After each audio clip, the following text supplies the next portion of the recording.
Init sa mukha. Doon kayo sa dulo.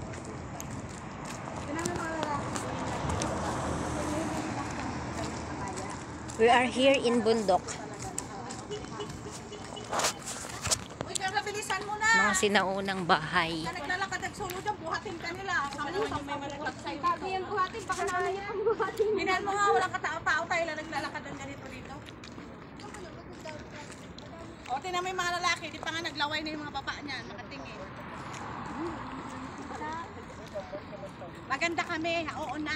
Kahit di mo na din kami naintindihan, sinabi mo. Sige, bukas mo pa. Buki-buki mo pa yung suso mo dyan. Wala ka naman ano. Talagang ginaganyan pa niya talaga. Wala ka nga dyan, buhatin ka dyan ng mga ano. Padyo. Sige, mag-ano pa dyan.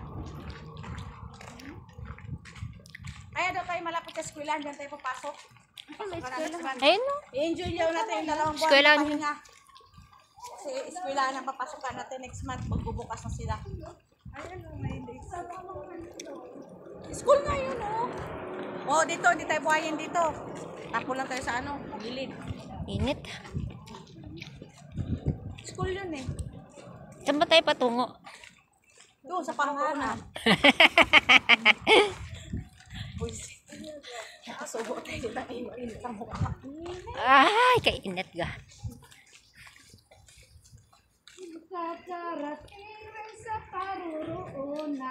At sa iyong paglisan, ang tanging pabawon ko ay pag-ibig.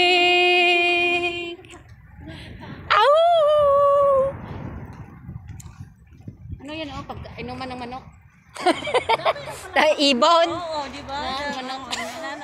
Walang ibon, walang manok dito, ibon. Uy, ngayon, nice yung ano, picture. At ngayon, Mamaya. Ay, maaga pala tayo. white dove. Sa anong oras ka natulog kagabi? MJ. Ha? Anong oras ka natulog kagabi?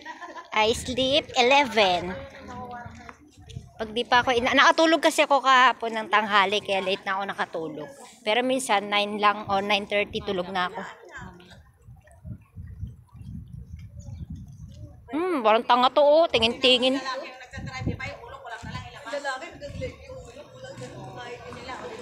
Pagong ka ba?